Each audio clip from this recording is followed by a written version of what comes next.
Ya, Assalamualaikum warahmatullahi wabarakatuh. Topik yang keempat, oke ya. Perbedaan kegiatan pengembangan berbasis bidang pengembangan dan berbasis multiple intelligence. Maaf. Ya. Tujuan pembelajaran atau pembahasan pada topik yang keempat ini adalah pertama, menjelaskan kegiatan pengembangan yang berbasis bidang pengembangan. Kemudian juga menjelaskan kegiatan pengembangan yang berbasis multiple intelligence. Kita bahas dulu kegiatan berbasis bidang pengembangan.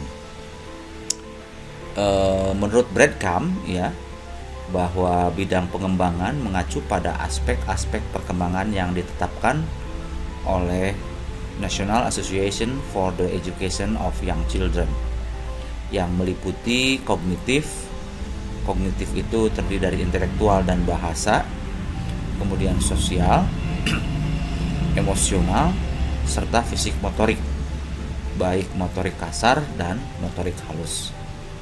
Kalau di pembelajaran di Indonesia, di pendidikan taman kanak-kanak dan anak usia dini, kita mengenal dengan 6 lingkup perkembangan, yaitu nilai agama dan moral, sosial emosional, fisik motorik, kognitif, bahasa, dan seni. Tujuan pengembangan itu diantaranya adalah seperti ini Bapak dan Ibu. Kegiatan pengembangan berbasis bidang pengembangan bertujuan untuk mengembangkan pengetahuan dan keterampilan anak dalam semua aspek perkembangan, yakni aspek fisik, sosial, emosional, bahasa, estetik, dan intelektual, dengan memperhatikan perbedaan kemampuan dan minat setiap anak. Kemudian strategi pengembangan dibuat berdasarkan usia anak, yakni strategi untuk anak usia 1-3 tahun, 4-5 tahun, dan 6-8 tahun. Guru menyiapkan lingkungan yang memungkinkan anak bebas berinteraksi. Kemudian juga strategi berikutnya, guru mengarahkan keterlibatan anak dalam proyek dan permainan serta memperkaya pengalaman belajar anak dengan cara mengembangkan ide anak, menanggapi pertanyaan mereka dan terlibat dalam percakapan mereka, memberikan tantangan bagi pemikiran mereka. Integrasi kegiatannya, guru dapat menyediakan berbagai fasilitas dan aktivitas yang menarik sehingga anak dapat melaksanakan berbagai kegiatan yang terintegrasi dalam satu proyek atau kegiatan.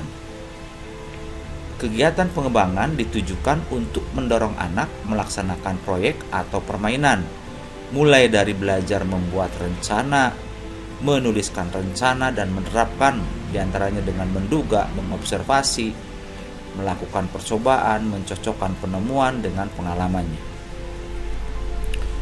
Nah, sekarang kita bahas kegiatan pengembangan berbasis multiple intelligence. Kegiatan pengembangan multiple intelligence difokuskan pada muncul dan mencuatnya setiap indikator kecerdasan. Anak akan menguasai berbagai hal dengan cara masing-masing. Tujuan pengembangan diantaranya adalah kegiatan pengembangan berbasis multiple intelligence didesain untuk merangsang tumbuh dan berkembangnya indikator 9 kecerdasan yang sudah kita bahas di topik yang kedua ya, serta mengembangkan cara-cara menemukan kecerdasan setiap anak. Strategi pengembangannya, semua kegiatan difokuskan untuk menstimulasi semua kecerdasan. Strategi pengembangan dibuat berbeda-beda dari waktu ke waktu demi mewadahi perbedaan kecenderungan anak. Strategi ini dilaksanakan agar setiap indikator kecerdasan muncul secara kuat dan aktif. Materi dan aktivitas dibuat sesuai fokus pengembangan dan disesuaikan juga dengan tingkat perkembangan kecerdasan anak. Integrasi kegiatan, setiap tema kegiatan menyediakan 9 kegiatan yang dilaksanakan oleh anak-anak sesuai kecenderungan kecerdasan mereka. Integrasi kegiatan dilakukan untuk mendapatkan data kemunculan indikator kecerdasan. Kita lihat juga padanan bidang pengembangan dan kecerdasan. Nah, setiap kecerdasan memiliki padanan dalam aspek perkembangan meskipun tidak berkorespondensi satu lawan satu, ya. Artinya tidak hanya satu bidang pengembangan dengan salah satu dari 9 kecerdasan dalam multiple intelligence, ya. Kira-kira poin-poinnya seperti ini Bapak dan Ibu serta teman-teman. Padanan dalam aspek perkembangan. Bidang kognisi berpadanan dengan logis matematis, juga naturalis, dan sebagian visual spasial dengan tekanan pada spasial. Begitu ya, jadi bidang kognisi itu bisa berpadanan lebih dari satu bidang pengembangan. Bidang bahasa berpadanan dengan kecerdasan verbal linguistik, ya.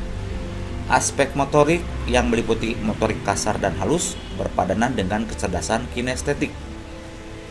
Aspek sosial berpadanan dengan kecerdasan interpersonal. Aspek emosional berpadanan dengan kecerdasan intrapersonal. Aspek seni berpadanan dengan kecerdasan musikal dan visual spasial. Sedangkan aspek moral berpadanan dengan kecerdasan eksistensial. Kira-kira seperti itu Bapak dan Ibu, teman-teman, padanan dalam aspek perkembangan dengan multiple intelligence. Demikianlah paparan untuk topik keempat. Poin-poin yang sudah dijabarkan mudah-mudahan bisa diperkaya dengan membaca bahan yang ada di topik keempat. Terima kasih. Sekian, selamat bekerja, selamat beraktivitas, selamat belajar, sukses menyertai kita semua. Terima kasih. Assalamualaikum warahmatullahi wabarakatuh.